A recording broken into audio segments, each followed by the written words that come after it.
ವಾರದಲ್ಲಿ ಟ್ರಾನ್ಸ್ಫರ್ ಆಗಿ ಬೇರೆ ಊರಿಗೆ ಹೋಗ್ಬೇಕು.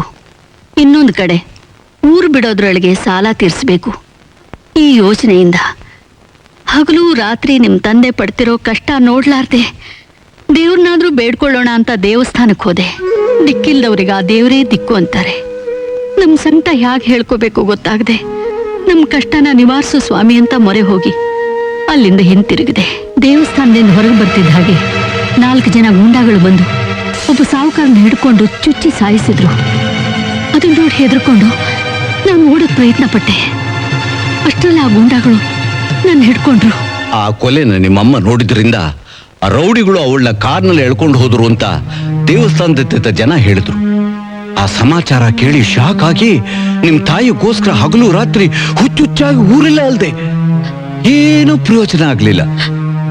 ಕೊನೆಗೊಂದು ವಾರದ ಮೇಲೆ ಗುರ್ತು ಸಿಕ್ಕದ ಶವ ಒಂದು ನೀರಿನಲ್ಲಿ ಸಿಕ್ಕಿದೆ ಅಂತ SP ಹೇಳಿದಾಗ ಸತ್ಯ ಅದು ನನ್ನ ಹೆಂಡತಿದಲ್ದೆ ಹೋದ್ರೆ ಸಾಕಪ್ಪ ಅಂತ ಹೋಗಿ ನೋಡ್ತೀನಿ.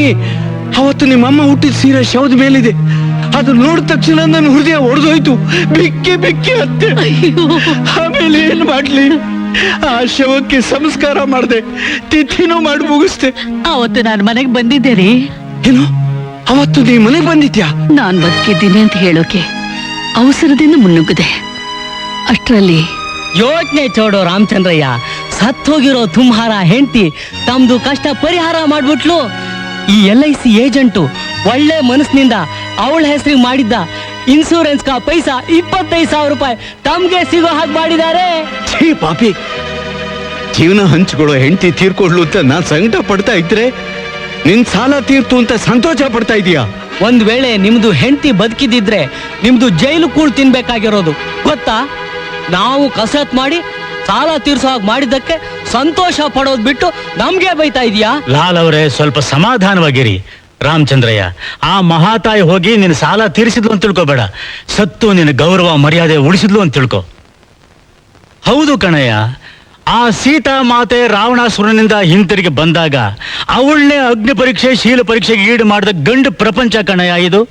ನಿನ್ನ ಹೆಂಡತಿ 10 ದಿವಸಗಳ ಕಾಲ ಆ ರೌಡಿಗಳ ಜೊತೆಯಲ್ಲಿ ಇದ್ದು ಹಿಂತಿರುಗಿ ಬಂದಿದ್ದಿದ್ರೆ ಈ ಸಮಾಜದ ಜನ ಆಕೆನ ಪತಿತೆ ಕುಲಟೆ ಅಂತ ಹೀಯಾಳಿಸಿ ಅವಮಾನ ಮಾಡಿ ಪ್ರತಿನಿತ್ಯ ಸಾಯಿಸ್ತಾ ಇದ್ರು. ಈ ಅಪನಿಂದೆ ಕ್ಯಾನ್ಸರ್ನ ಹಾಗೆ ನಿಮ್ಮಿಬ್ಬರನ್ನು ಬದುಕಿರೋವರೆಗೂ ಕಿತ್ತು ತಿನ್ನೋದು. ಆ ಪರಿಸ್ಥಿತಿಲಿ ನಿಮ್ ಮುಂದೆ ಬರ್ಲಾರ್ದೆ ಹೋದೆ. ಅಕಸ್ಮಾತ್ ಬಂದ್ರೆ ಸಾಲ ತೀರ್ಸೋಕ್ಕಾಗಲ್ಲ. ಸಾಲದಕ್ಕೆ ಅಪನಿಂದನೆ ಬೇರೆ ತಲೆ ಮೇಲೆ ಬೀಳುತ್ತಲ್ಲ ಅಂತ ಹೆದರಿ ಪ್ರತಿದಿನ ಪ್ರತಿ ಕ್ಷಣ ತತ್ತರಿಸ್ತಾ ಕೊನೆಗೆ ಆತ್ಮಹತ್ಯೆ ಮಾಡ್ಕೊಳ್ಳೋಣ ಅಂತಾನೂ ಪ್ರಯತ್ನ ಮಾಡಿದೆ ರೀ. ಆದ್ರೆ ಆ ಸಮಯದಲ್ಲಿ ನನ್ನ ಹೊಟ್ಟೆಲಿದ್ದ ಮಗು ನನ್ ಕಟ್ಟಾಕ್ಬಿಡ್ತು ರೀ. ಸರ್, ಇಷ್ಟು ವರ್ಷಗಳು ನನ್ನ ಹೆಂಡತಿ ತೀರ್ಕೊಂಡ್ಲು ಅಂತ ತಿಳ್ಕೊಂಡಿದ್ದೆ. ನಿಮ್ಮ ಏಜೆಂಟ್ರು ಅದನ್ನ ನಂಬಿ ನನ್ನ ಶ್ರೀಮತಿಗೆ ಬರಬೇಕಾದ 25,000 ರೂಪಾಯಿನ ಸಿನ್ಸಿಯರಾಗಿ ಕೊಡಿಸಿದ್ರು. ಅದೃಷ್ಟವಶಾತ್ ನನ್ನ ಶ್ರೀಮತಿ ಬದುಕಿದ್ದಾಳೆ. ಅದೀಗ ತಾನೇ ಗೊತ್ತಾಯ್ತು. ಇಷ್ಟಾದ ಮೇಲೆ ತಮ್ಮ ಆಫೀಸಿನ ಹಣ ದುರುಪಯೋಗ ಆಗಬಾರ್ದು ಅಂತ ಬಡ್ಡಿ ಸಮೇತ ಅದನ್ನು ವಾಪಸ್ ಕೊಡ್ತಾ ಇದ್ದೀನಿ. ದೇವ್ರು ನಿಮ್ಗೆ ಒಳ್ಳೇದು ಮಾಡ್ಲಿ. ನಿಂತ್ಕೊಳ್ಳಿ, ಅಲ್ಲೇ ನಿಂತ್ಕೊಳ್ಳಿ.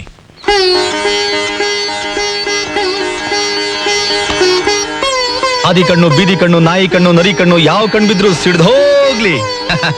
ನೀವು ಒಳಗಡೆ ನಡೀರಿ, ನಾನು ದೃಷ್ಟಿಕ ಹೊಡೆದೋಡ್ ಬರ್ತೀನಿ. ಅನ್ಪೂರ್ಣ, ಇವಳು ಪದ್ಮಿನಿ ಅಂತ, ನೀನ್ 2ನೇ ಸೊಸೆ ಆಗೋಳು. ಮಹಾಲಕ್ಷ್ಮಿ ಇದ್ದಾಗಿದ್ದೀಯಮ್ಮ. ಅಮ್ಮ, ನೀವು ಕನ್ನಡಕ ಹಾಕೊಳ್ಳೇಬೇಕು. ಯಾಕಪ್ಪ ಹಾಗಂತೀಯ? ಇವಳು ಹೋಗಿ ನೀವು ಮಹಾಲಕ್ಷ್ಮಿ ಅಂತಿದ್ದೀರಲ್ಲ, ಮಹಾಕಾಳಿ ಅನ್ನಿ. ನೋಡಿ ಮಾವಯ್ಯ. ಯಾಕೋ ಅವಳು ಗೋಳುಕೋತೆ? ಏನ್ ಗುರು, ನಾನ್ ಮಹಾಕಾಳಿನ? ನನ್ ಕುತ್ತಿಗೆ 3 ಗಂಟೆ ಹಾಕು, ಆಮೇಲೆ ವಿಚಾರಿಸ್ಕೋತೀನಿ. 3 ಗಂಟೆ ಹಾಕದ್ಮೇಲೆ ನೀನೇನ್ ವಿಚಾರಿಸ್ಕೊಳೋದು? ನಾನೇನ್ ವಿಚಾರಿಸ್ಕೋತೀನಿ. ಏನಣ್ಣ ಅದು ಗುಸು? ಏನಿಲ್ಲ, ದೊಡ್ಡವ್ರು ನಮಸ್ಕಾರ ಮಾಡು ಅಂತ ಹೇಳ್ದೆ. ಹೋಗಿ ನಮಸ್ಕಾರ ಮಾಡು. ಶೀಘ್ರಮೇವ ಕಲ್ಯಾಣ ಪ್ರಾಪ್ತಿರಸ್ತು. ಅಂತೂ ಮಸ್ಕಾ ಹೊಡೆದ ಆಶೀರ್ವಾದ ಇಡ್ಸ್ಬಿಟ್ಯಾ? ಯಾಕಪ್ಪ ಹೊಟ್ಟೆ ಉರಿನ? ನಾನು ಯಾಕಪ್ಪ ಹೊಟ್ಟೆ ಹೊರ್ಕೊಳ್ಳಿ? ನಂದಾದ್ಮೇಲೆ ನಿಂದು ಮರಿ, ಸ್ವಲ್ಪ ತಡ್ಕೋ. ನನಗೇನ್ ತಡ್ಕೊಳಕ್ಕಾಗಲ್ಲಪ್ಪ ನನ್ನ ಮಗಳ ಕಾಟ. ಅದಕ್ಕೆ ನಿಶ್ಚಿತಾರ್ಥ ಯಾವತ್ ನಿರ್ಧಾರ ಮಾಡ್ಬೇಕು ಅನ್ನೋದಕ್ಕೋಸ್ಕರ ಪುರೋಹಿತರನ್ನ ಜೊತೆಲೆ ಕರ್ಕೊಂಡು ಬಂದ್ಬಿಟ್ಟೆ. ಅನ್ಪೂರ್ಣ, ರಘುರಾಮಯ್ಯನವರು ಆಗಿನ SP ಸಾಹೇಬ್ರು, ಈಗ ನಮ್ಮ ಕಮಿಷನರು. ನಮಸ್ಕಾರ. ಅವರ ಮಗಳು ಲಾವಣ್ಯ ನಿನ್ ಹಿರಿ ಸೊಸೆ ಆಗೋಳು. ದೇವ್ರು ಚೆನ್ನಾಗಿಟ್ಟಿಲ್ಲಮ್ಮ. ತಪ್ಪು ರಾಮಚಂದ್ರಯ್ಯ, ನಾನು ಹೆಣ್ಣನ್ ತಂದೆ, ನೀವು ವರ್ಣ ಕಡೆಯವರು, ನೀವು ಮೊದಲು ಕೂತ್ಕೊಳ್ಬೇಕು. ಸಾರ್ ಕೂತ್ಕೊಳ್ಳಯ್ಯ. ಎಲ್ಲ ನೀವೇ ಉಪಚಾರ ಮಾಡ್ಕೊಂಡ್ಬಿಟ್ರೆ ಆಯ್ತಾ? ನಾನು ಒಬ್ಬ ಹೆಣ್ಣಿನ ಅಣ್ಣ ಇದ್ದೀನಲ್ಲ. ಅನ್ಪೂರ್ಣ, ಆ. ಪದ್ಮಿನಿ ಅಣ್ಣ. ನಮಸ್ಕಾರ. ಚೆನ್ನಾಗಿರಪ್ಪ. ಇವತ್ತು ನನ್ನ ಜೀವನದಲ್ಲಿ ಎಂಥ ಭಾಗ್ಯದ ದಿನ. ಹೌದು ಅನ್ಪೂರ್ಣ, ದೇವ್ರ ಕಣ್ಬಿಟ್ಟು ನೋಡ್ದ ನಮ್ ಕಷ್ಟಗಳೆಲ್ಲ ಪರಿಹಾರ ಆಗ್ಬಿಡ್ತು. ಆದಷ್ಟು ಬೇಗ ಒಂದ್ ಲಗ್ನ ಕಟ್ಬಿಡ್ತೀನಿ. ಜೋಡಿ ಮದುವೆ ಜೋರಾಗೆ ನಡೆದು ಬಿಡ್ಲಿ. ಶುಭಸ್ಯ ಶೀಘ್ರಂ. Sir Telegram.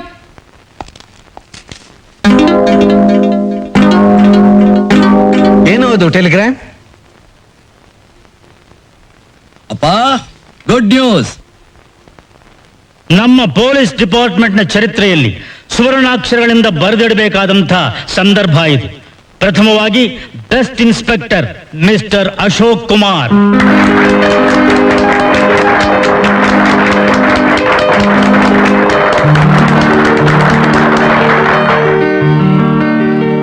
ಈ ಅವಾರ್ಡ್ ಅನ್ನ ಪೊಲೀಸ್ ಡಿಪಾರ್ಟ್ಮೆಂಟ್ ಪರವಾಗಿ ಕಮಿಷನರ್ ಆದ ನಾನು ಕೊಡಬೇಕು.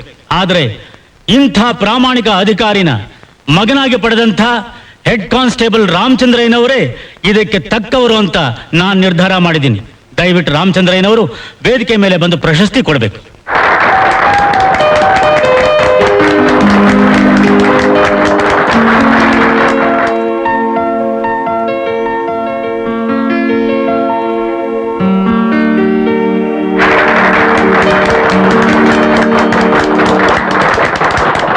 ಬ್ಯಾಂಕ್ ರಾಬರಿ ಕೇಸ್ನಲ್ಲಿ ತನ್ನ ಪ್ರಾಣನೂ ಲೆಕ್ಕಿಸದೆ ದ್ರೋಹಿಗಳ ಜೊತೆ ವೀರಾವೇಶದಿಂದ ಹೋರಾಟ ಮಾಡಿ ನಮ್ಮ ಇಲಾಖೆಗೆ ಸಹಾಯ ಮಾಡಿದಂಥ ಮಿಸ್ಟರ್ ಪ್ರತಾಪ್ಗೆ ಬೆಸ್ಟ್ ಸಿವಿಲಿಯನ್ ಅಂತ ಲಯನ್ಸ್ ಕ್ಲಬ್ನವರು ನೀಡಿದ ಚಿನ್ನದ ಪದಕವನ್ನ ಈಗ ಕೊಡ್ತಾ ಇದ್ದೇವೆ.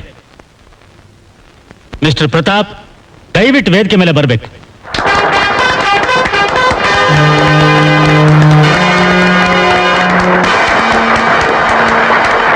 ಹಿರಿಯರೇ, ಸ್ನೇಹಿತರೆ, ನಿಮ್ಮೆಲ್ಲರ ಹರಕೆಯಿಂದ ಸಿಕ್ಕಿರೋ ಈ ಪ್ರಶಸ್ತಿಯನ್ನ ನನ್ನ ತಾಯಿಯವರ ಕೈಯಿಂದ ನಾನು ಸ್ವೀಕರಿಸೋಕೆ ಇಷ್ಟಪಡ್ತೀನಿ.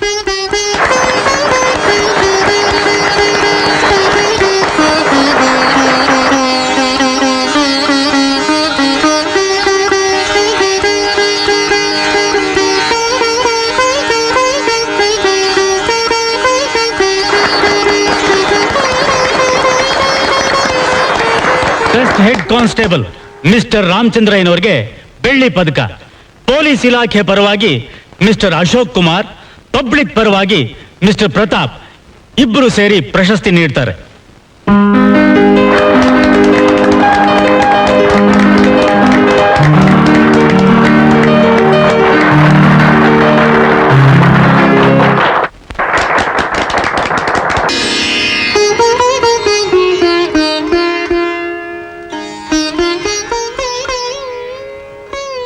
ಇಷ್ಟು ವರ್ಷಗಳಿಂದ ಗೃಹಲಕ್ಷ್ಮಿನೇ ಕಾಣದ ಈ ಮನೆ ನೀ ಬಂದ ಮೇಲಿಂದ ಬೆಳಗ್ತಾ ಇದೆ.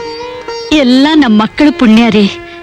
ಜೊತೆಗೆ ಈ ಮನೆಗೆ ಬರೋ ಸೊಸೆಯರ ಕಾಲ್ಗುಣ.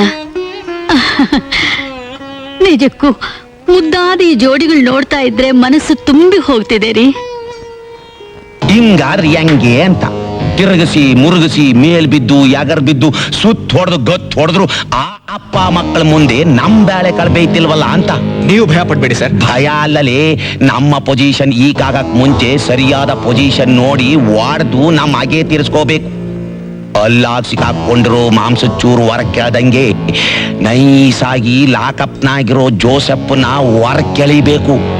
ಆ ಅಪ್ಪ ಮಕ್ಕಳ ತಾವ ಒಂದ್ ಕಿತ ಜೂಜಾಟ ಆಡಿ ನಮ್ ಪವರ್ ಏನು ಅಂತ ತೋರಿಸ್ಬೇಕಲ್ಲ.